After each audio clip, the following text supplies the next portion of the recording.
ठीक, हमें इस वक्त ज्वाइन किया है हमारे नुमाइंदे हैं मसूद चौधरी, इस्लामाबाद में मौजूद हैं। मसूद साहब, क्या देख रहे हैं जो आज, चूंकि आपने तो इसको लाइव कवर किया, तो क्या कौन कौन सी मजहबी जमातें इस वक्त सामने आ रही हैं कि इस धरने में, इस एहतजाज में इन्वॉल्व हैं, और उनके क्या मुतालबात हैं अभी इस वक्त?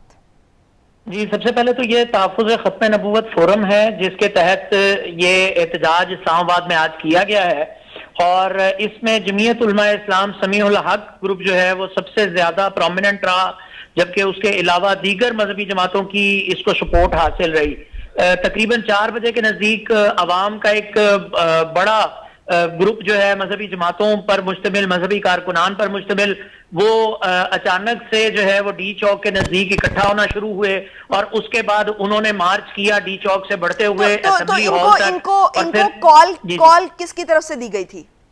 जी, ये तहफ़्फ़ुज़ ख़त्म नबूवत फोरम है जिसकी जानिब से कॉल दी गई थी। ये मुबारक सानी केस है, सुप्रीम कोर्ट का एक फैसला है काजी फाइज ईसा का, उसके खिलाफ ये कॉल दी गई थी। और इससे मुतालिक जो बैकग्राउंड है, अगर मैं आपको आगाह करूं तो ये पहले असेंबली में भी इसको डिस्कस किया जा रहा है और इसके ऊपर 22 तारीख को सुप्रीम कोर्ट ने दोबारा पंजाब हुकूमत की रिव्यू पिटीशन को फिक्स किया हुआ है। 22 तारीख सुबह 11 बजे उसकी हेयरिंग भी है। तो ये एहतजाज बज़ाहिर ऐसा ही मालूम होता है कि ये एक कॉल दी गई है, एक इशारा दिया गया है कि अगर फैसला हमारे हक में नहीं आता तो फिर हम दोबारा भी आ सकते हैं। तो फिलहाल एहतजाज खत्म कर दिया गया है और डिस्पर्स हो गए हैं तमाम मुजाहिरीन। जी, यानी ये उस हियरिंग से पहले एक मैसेज देने की कोशिश थी?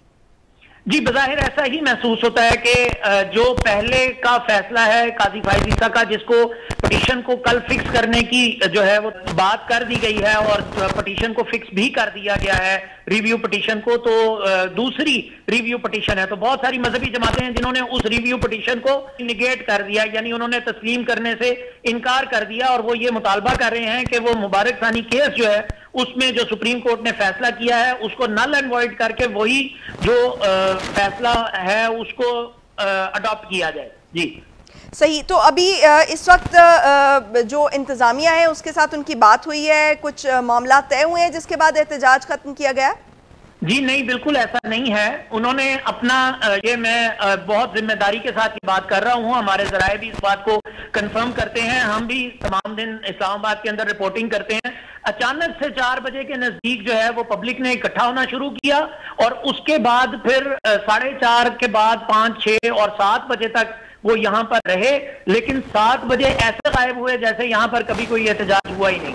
तो फिर ये मामला सेटल किस तरह हुए और किस तरह ये जो मुतालबात हैं मनवाने की कोशिश की गई, ये किस टाइप का एहतजाज था, किस किस्म का एहतजाज था?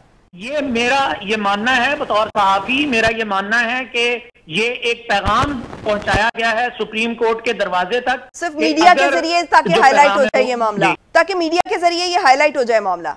इंतजामिया से बात करने की कोशिश नहीं की गई? जी बिल्कुल ऐसा ही है। और हमने टीयर गैस भी देखी, टीयर गैस भी फायर की गई। कुछ पुलिस एहलकारान जो है वो उनकी बहुत कम नफरी मौजूद थी। ये बिल्कुल सरप्राइज के तौर पर ये जो है एहतजाज था और एहतजाज खत्म करके वो तमाम मजहबी जमातें जो भी इसके तमाम पीछे थे वो तमाम के तमाम डिस्पर्स हो गए, तमाम लोग जो है वो डिस्पर्स हो गए। ठीक, तो इनकी कोई डिटेल सामने आई है? समीउल हक ग्रुप का तो आपने नाम लिया कि और कौन कौन से, JUIF का नाम भी आ रहा था, क्या वो भी इसमें शामिल थे? जी, एलानिया तौर पर JUIF शामिल नहीं है। राहे हक पार्टी का नाम लिया गया लेकिन वो भी इसके अंदर शामिल नहीं है एलानिया तौर पर। ये तहफ़्फ़ुज़ ख़त्म नबूवत फोरम के अंदर कोई तकरीबन 20 एक मजहबी जमातें हैं, उन्होंने उनकी तरफ से ये कॉल जरूर दी गई, लेकिन ये सिर्फ एहतजाज की कॉल थी। एहतजाज करके अपना पॉइंट रिकॉर्ड करा के तो डिस्पर्स हो गए। जी बिल्कुल, राइट।